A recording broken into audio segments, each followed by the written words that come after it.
इनकलाब जिंदाबाद साथियों। आज मैं आप लोग को ईवीएस का मोस्ट इंपॉर्टेंट क्वेश्चन करवाऊंगा, जो कि आप लोग को 11 साल का प्रीवियस ईयर क्वेश्चन का एनालिसिस प्रश्न होगा। यदि आप इतना प्रश्न कर कर एग्जाम में चले जाते हैं तो आपको 110% की गारंटी में देता हूं। आप हमसे सिग्नेचर करवा लीजिए कि कम से कम 50 नंबर आप लोग को आएगा। 60 में से 50 नंबर आप लोग को इन सारी पर्सन से आएगा, यदि आप इतना कर कर एग्जाम में चले जाते हैं पेपर को देने के लिए। ठीक है, तो आप लोग को ज्यादा समय नहीं लेते हुए हम वीडियो को स्टार्ट करेंगे। ठीक है, सबसे पहले आप लोग क्या कीजिएगा, सबसे पहले आप लोग जिन गवर्नमेंट पॉलिटेक्निक से इस वीडियो को बात कर रहे हैं वह अपना गवर्नमेंट पॉलिटेक्निक का नाम लिख दीजिएगा कमेंट बॉक्स में। ठीक है, और इस सेशन को अपने दोस्तों के साथ शेयर जरूर कीजिएगा, वीडियो को लाइक कीजिएगा और चैनल पर पहली बार आए हैं तो चैनल को सब्सक्राइब कीजिएगा। ठीक है, चलिए हम आप लोग को स्टार्ट करते हैं वीडियो। ठीक है, देखिएगा ध्यान से, देखिएगा ईवीएस मोस्ट इंपॉर्टेंट क्वेश्चन। बहुत सारे विद्यार्थी का कमेंट था, सर ईवीएस पर एक वीडियो बनाइए, इंपॉर्टेंट क्वेश्चन पर एक वीडियो बनाइए। तो उन्हीं सब विद्यार्थी को बात मैं मानकर ईवीएस पर एक इंपॉर्टेंट क्वेश्चन बनाया हूं। तो आप लोग कृपया इसे बढ़िया तरीके से देखिएगा और इन सारी प्रश्न को देखकर ही एग्जाम में पेपर को देने के लिए जाइएगा। ठीक है, चलिए पहला क्वेश्चन इसका देखिए क्या आएगा, एक्सप्लेन इकोसिस्टम। इकोसिस्टम क्या है? आप लोग को ईवीएस का बुक होगा, ईवीएस का जो बुक होगा आप लोग को, उसमें पहला टॉपिक है इकोसिस्टम। पहला टॉपिक क्या है? इकोसिस्टम। पूरा बढ़िया तरीके से अबायोटिक, बायोटिक, अबायोटिक होता है, प्रोड्यूसर होता है, कंज्यूमर होता है, बढ़िया तरीके से इसको एक्सप्लेन करना है। ठीक है, 8 मार्क्स में भी पूछता है दोस्तों और 4 मार्क्स में भी पूछता है। ठीक है, 8 मार्क्स में भी पूछता है कभी कभी और कभी कभी 4 मार्क्स में भी पूछ देता है। ठीक है, तो आप लोग घबराइएगा नहीं। अब देखिए क्या है, अब है डिफाइन सस्टेनेबल डेवलपमेंट।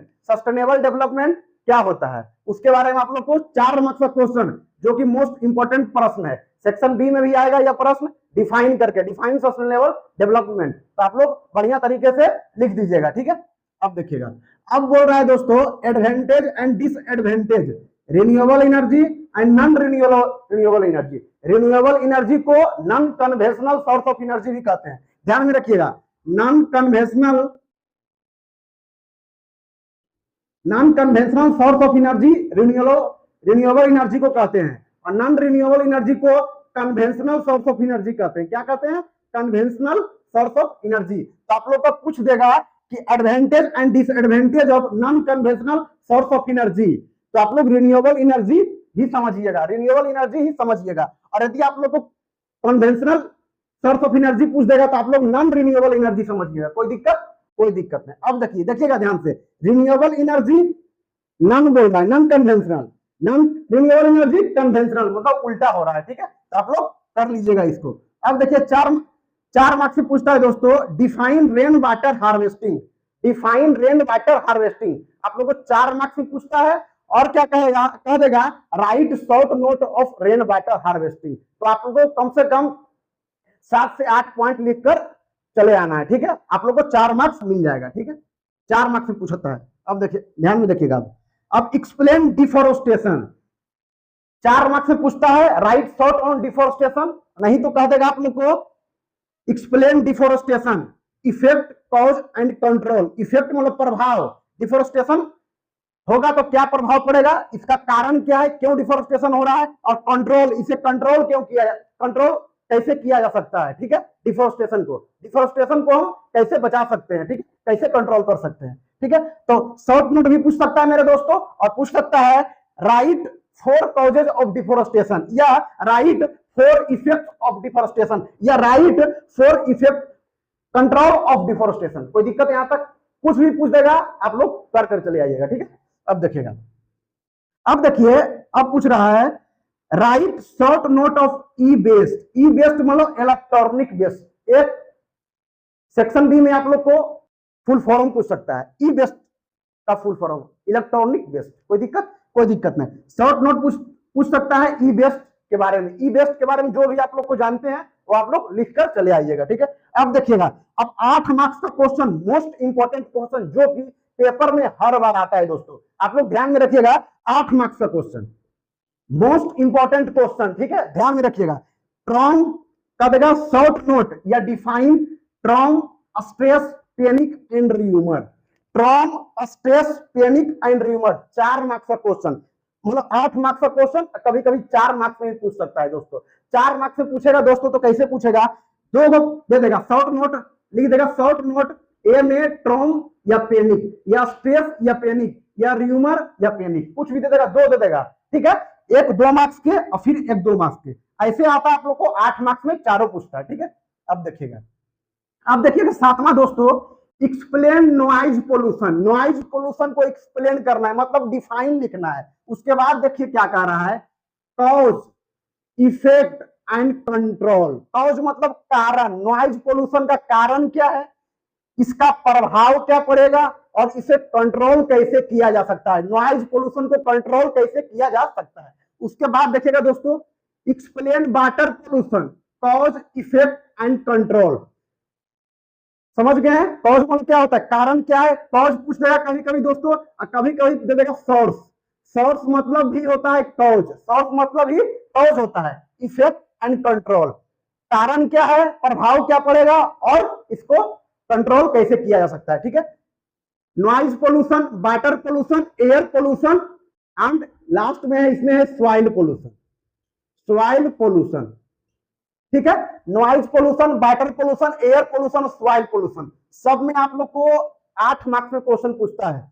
कोई एक पूछ देगा 8 मार्क्स में, ठीक है, कोई एक पूछ देगा या 2 पूछ देगा, और 4-4 मार्क्स में पूछता है दोस्तों, पूछ देगा for effect of noise pollution, for effect of noise pollution, या for cause of noise pollution, या control of noise pollution. Noise pollution को कंट्रोल कैसे कर सकते हैं। उसी प्रकार इसमें पूछ देगा दोस्तों, write the source of water pollution, write the source of water pollution, या write the effect of water pollution, या write the control of water pollution. मतलब वाटर पोल्यूशन को हम लोग कंट्रोल कैसे कर सकते हैं, मतलब इसे दुरुपयोग करने से कंट्रोल कैसे किया जा सकता है, इसका कॉज क्या है, कॉज मतलब कारण क्या है, ठीक है, क्यों हम लोग दुरुपयोग कर रहे हैं, और इफेक्ट, इस पर प्रभाव क्या पड़ेगा, आगे आने वाले जनरेशन में वाटर पोल्यूशन पर क्या प्रभाव पड़ेगा, ठीक है।